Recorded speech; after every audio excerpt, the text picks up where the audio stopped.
안녕하십니까. 저는 트렌드 코리아 쓰는 김난도입니다.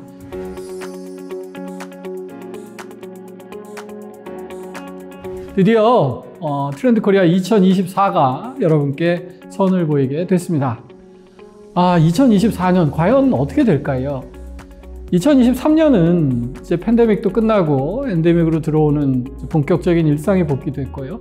무엇보다도 인공지능 챗GPT 서비스가 선을 보이면서 앞으로 어떻게 시장이 바뀔까 굉장히 걱정을 많이 합니다. 그 중에서도 제일 큰 걱정은 2014년은 좀 경기가 나아질까? 이런 걱정을 많이 하시죠. 왜냐하면 사실 2023년 경기가 거의 좋지 않았거든요. 우리나라의 2024년 경기를 보려면 우리나라는 대외 의존도가 아주 높은 나라이기 때문에 외국의 경제 사정이 어떤지를 먼저 봐야 됩니다. 그 중에서도 역시 제일 중요한 건 미국이죠. 미국은 사실 세계 최강자로서 세계 경제를 끌고 가는 주축입니다. 미국 경제를 한마디로 얘기하면 멀리서 서광이 보인다 하는 것입니다. 미국이 여러 경제를 보는 지표들이 있거든요. 그 중에 이제 경기 후행 지표라는 게 있습니다. 경기를 좀 뒤따라가는 지표들이죠. 주로 이제 성장률하고 실업률 이런 것들인데요. 미국의 성장률 실업률을 보면 이제 하향을 멈추고 이제 안정적인 상태를 유지하고 있습니다. 그러니까 더 떨어지지 않지 않을까 이런 생각을 하게 하는 거고요. 경기 동행 지표라는 게 있습니다. 이게 이제 소매 판매나 생산 지표들인데요. 이게 전년 대비 조금씩 반등을 보이고 있다. 그리고 우리가 이제 경기 선행 지표, 경기보다 약간 빨리 가는 지표들이 있는데 대표적인 게 이제 PMI입니다. 구매 관리자 지수라고 부르는 건데요. 얘도 바닥을 찍고 우상향하기 시작했다. 그러니까 미국 경제는 전반적으로 특히 빅테크들을 중심으로 내년에는 조금 금년보다 나아지지 않을까 하는 희망을 갖게 합니다. 반면에 중국은 좀 좋지 않습니다. 우리나라 아직도 중국에 대한 상호 관계가 크기 때문에 중국 경제는 중요한데요. 아시다시피 금년에 그 헝다그룹이 디폴트 선언하면서 사실 그동안 중국 경제를 끌어온 가장 큰 엔진 중에 하나가 부동산이거든요. 근데 그 부동산이 별로 좋지 않다 하는 것이고요.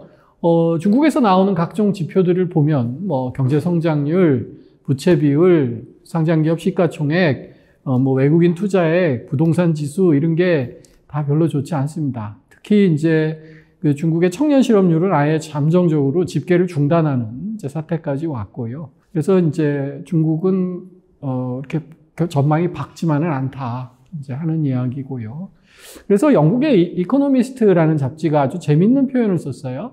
2024년은 모나리자 경제가 될 것 같다. 그 루브르 박물관에 있는 모나리자, 다빈치의 모나리자는 이게 웃는 건지 찡그린 건지 표정을 종잡기가 참 어려워요. 심지어 남성이다 여성이다 이런 말까지 있을 만큼 불확실성으로 가득해서 더 매력 있는지 모르겠습니다. 근데 24년이 이 모나리자의 미소 같다는 거죠. 이게 좋을 것 같기도 하고 불확실할 것 같기도 하고 그래서 현재 지표들을 보면 긍정적인 지표와 부정적인 지표가 서로 교차하고 있습니다.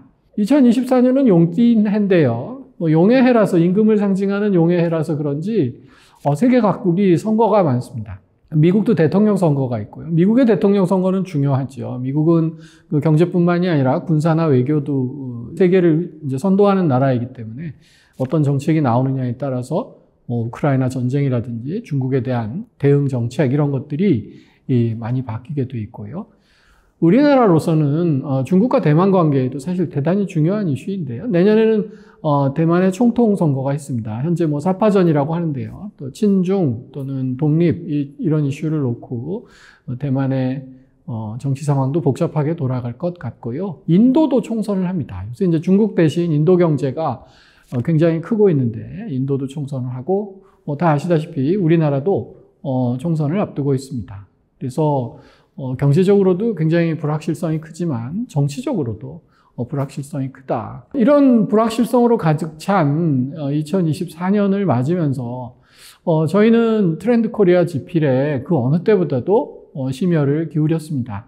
7월 초 어느 날이었어요. 그날 저희가 이제 키워드 결정하기 위해서 한 3주간의 워크숍을 계속 하는데 그 워크숍을 통해서 이제 10대 키워드를 다 선정을 한 거죠. 그리고 이제 집에 제가 돌아오면서 올해 키워드는 잘 선정된 걸까? 좀 이제 반신반의하면서 걱정도 많이 되는데 그 생각이 난 거예요. 챗 GPT한테 한번 물어보자.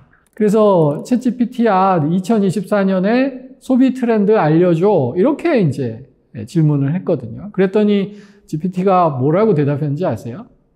1번이 지속 가능한 소비, 2번은 디지털 경험의 강화, 3번은 건강과 헬스의 웰빙에 관한 관심 증대, 4번은 맞춤형 상품과 개인화의 증대, 5번은 로컬과 지역적인 경험, 6번은 포스트 팬데믹, 그리고 7번은 소셜미디어 쇼핑, 그리고 8번은 로봇과 자동화 기술. 이렇게 얘기를 했어요. 여러분은 어떻게 생각하시나요?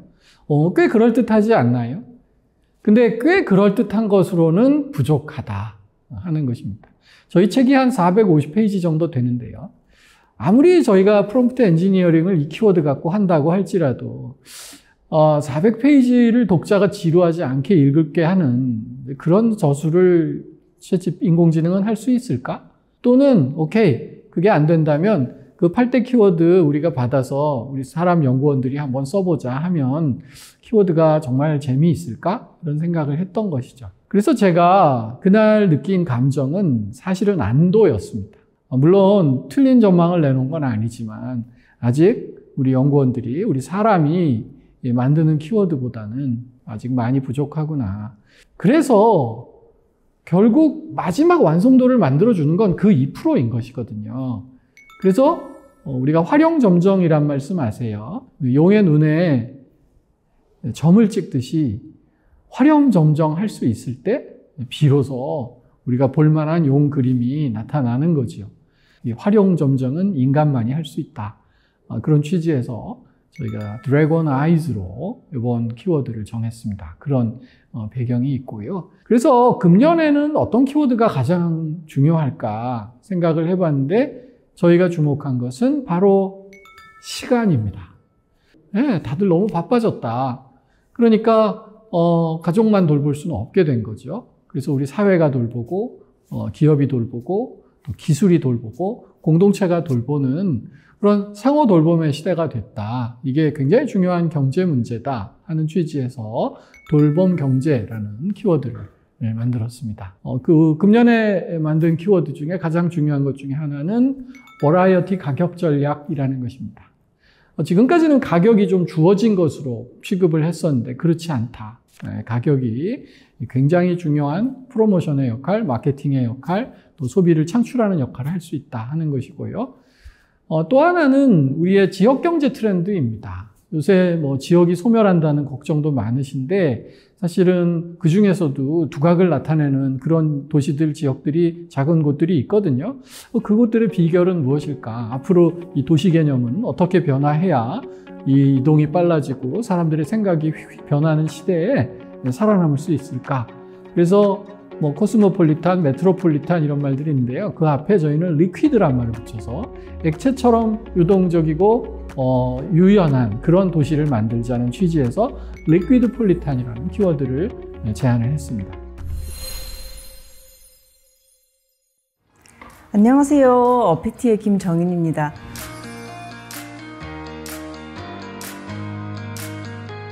오늘 김난도 교수님 모시고 트렌드 코리아 2024 대담 좀 나눠보도록 하겠는데요. 이렇게 오랫동안 네네네. 어떻게 이렇게 매년 트렌드를 잡아내실 수 있었는지 너무 궁금해요. 제가 이제 처음 트렌드 코리아 쓰게 된 거는 2008년도입니다. 2008년 말에 트렌드 코리아 2009라는 책 제목을 썼고요. 그때만 해도 이렇게 오랫동안 사실 매년 이걸 낼 수 있을 거라고 그렇게 생각은 하지 못했어요. 그런데 제가 이 책을 지금 16년째, 16번째 책인데 굉장히 자랑스럽다고 생각하는 부분은 항상 더 독자가 많아졌다. 그래서 저희 목표는 그래서 전년보다만 잘 쓰자. 최고의 책은 될 수 없지만 작년 우리 쓴 책보다는 좀 나은 책이 됐으면 좋겠다. 아니 제가 사실은 이제 취직할 때 봤던 때에는 좀 어떤 삐딱한 생각도 좀 했었냐면 이게 공부만 하시는 분들이 그것도 또 우리 같은 이제 청년이 아니고 조금 더 연배가 있으신 분들이 어떻게 이 트렌드까지 잡겠다고 하면서 이게 봤는데 그냥 맞는 말인 거예요. 예, 고맙습니다. 비결을 좀 알려주실 수 있어요? 네, 저희 트렌드 코리아가 딱 젊은 사람들 트렌드만 잡아내는 책은 아니거든요. 오히려 이제 어떤 해에는 막 연배 많으신 분들, 얼번 그랜이라고 할머니들 트렌드만 한번 따로 본 적도 있고요. 근데 저희 트렌드 코리아니까 이 한국 트렌드 전반을 조금 이렇게 내다볼 수 있었으면 좋겠다. 그런 책인데, 아무래도 이제 젊은 사람들이 변화를 제일 빨리 수용하고 네. 또 젊은 사람들이 하면 다른 세대들은 덜 따라가는 경향이 있어요. 그러니까 이제 젊은 세대의 트렌드가 중요하기 때문에 저희 키워드 책에 보면 이제 젊은 사람들 트렌드 키워드는 꼭 한 두세 개씩은 항상 있죠. 트렌드가 젊은 사람들을 따라가나요? 그럼요. 왜냐하면 그런 것을 이제 우리가 선망한다 이렇게 네. 부르는데, 저도 제 나이로 얘기해 주기보다는 젊게 불러주면 기분 좋아하거든요. 그리고 옷 살 때도 네. 요새 젊은 사람들은 어떻게 입나? 이제 이렇게 봐서 나도 조금 그쪽으로 따라가려고 하지. 젊은 사람들이 어르신들은 요새 어떻게 입으시나? 그래서 그걸 따라가지도 않는단 말이에요. 그런 거를 좀 어려운 말로 준거력이라고 부릅니다. 그러니까 사람들을 끄는 힘이 있어요. 기준이 돼주는 거죠. 그러니까 이제 젊은 사람들에게서 뭔가 유행을 하면 요거는 시간을 두고 다른 세대에게도 전파될 확률이 높다. 좀 이렇게 볼 수 있고요. 그러니까 이제 젊은 세대에 조금 우리가 초점을 맞추죠.